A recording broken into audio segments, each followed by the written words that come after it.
Hi everybody, it's Jude. I thought that I would post a series of videos this week. I've been kind of hanging off from doing anything, from saying anything on social media, partly because I haven't really been doing much social media recently anyway,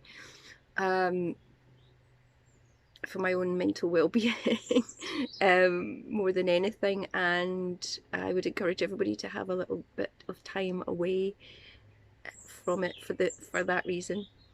Now we're being bombarded at the moment, aren't we, by information and misinformation and lack of information, and nobody is entirely certain what the right things to do are.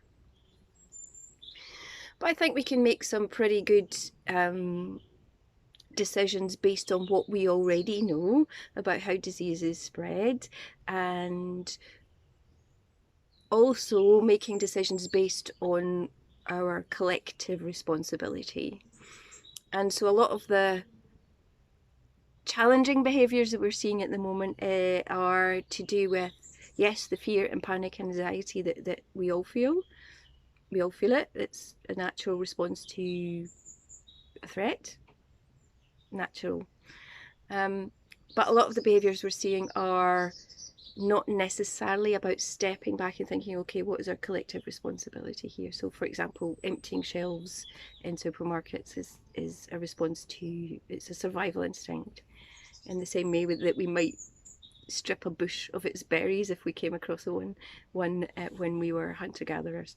Same impulse.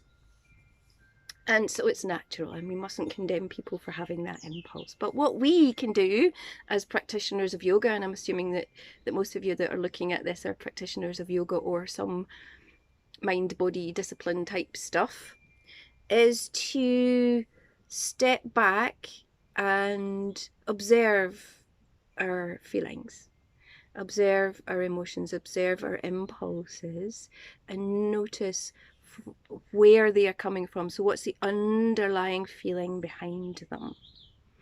So yes, acknowledge the fear, the anxiety, the panic, if that's what's bubbling up, but then step back and go, okay, hello, fear, anxiety, panic, what are you? What exactly is it that I am frightened of? Now, I'm pretty certain that most of us at the moment have a free floating anxiety, and a lot of this is being picked up from all the anxiety that's round about us, and particularly if you are very sensitive to other people's emotions, then you'll be picking it up more acutely, and if you have a somatic reaction to other people's emotions, then you might be feeling it in your body. Now, I'm going to do some other videos on stuff around that, but today I really wanted to address the issue of the unknown. The fact that a lot of this free floating anxiety that we're feeling is because we don't know a lot. We don't know a lot about where the coronavirus, COVID-19, where it's arisen from, how it transmits. We can make some fairly educated guesses based on other respiratory viruses, but we're not entirely sure how it transmits or how it passes from person to person. We're not entirely sure how many of us are going to catch it, how many of us are going to become severely ill, how many of us are going to die from it. We don't know. There are projections, but we really don't know. So at the moment it's an unknown, and the fear of the unknown is probably the worst fear that we can encounter. When we encounter fear of something which is known, which we have learned from previous encounters that are similar to it, has a particular trajectory or a particular outcome that we can anticipate, then we can put a handle on it, and we know how to prepare for it, and we know what to do to respond to it. When it's an unknown, that's much more difficult to do. So the unknown is this hazy place. Now, in terms of our practice, our spiritual practice, this can actually be quite a useful practice, is to make friends with, or at least create some ease and comfort around not knowing. So hopefully I'll be sharing some practices this week which are about that, because I think that's the most, I really do feel that that's what's going to be of most use. I mean, I could, like, we're all sharing information and facts and scientific projections and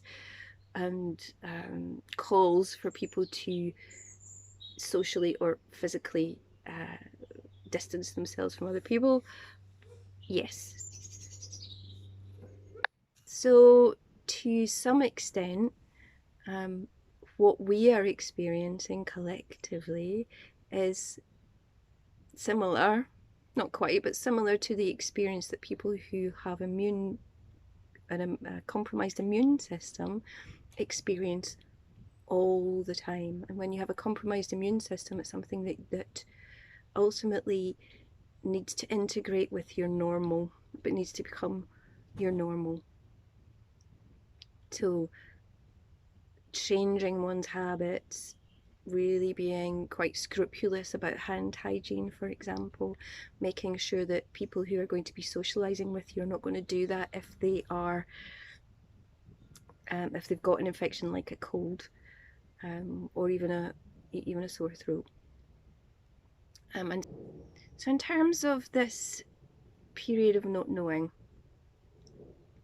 I'm going to read a poem by John O'Donoghue. The poem is called For the Interim Time, and it really speaks to that place of being in between. And yeah, I'll just read it. For the interim time. When near the end of day life has drained out of light, and it is too soon for the mind of night to have darkened things. No place looks like itself. Loss of outline makes everything look strangely in between, unsure of what has been or what might come. In this wan light, even trees seem groundless. In a while, it will be night, but nothing here seems to believe the relief of dark. You are in this time of the interim, where everything seems withheld. The path you took to get here has washed out. The way forward is still concealed from you. The old is not old enough to have died away. The new is still too young to be born. You cannot lay claim to anything in this place of dusk. Your eyes are blurred, and there is no mirror. Everyone else has lost sight of your heart, and you can see nowhere to put your trust. You know you have to make your own way through. As far as you can, hold your confidence. Do not allow your confusion to squander this call which is loosening your roots in false ground, that you might come free from all you had outgrown. What is being transfigured here is your mind, and it is difficult and slow to become new. The more faithfully you can endure here, the more refined your heart will become for your arrival in the new dawn.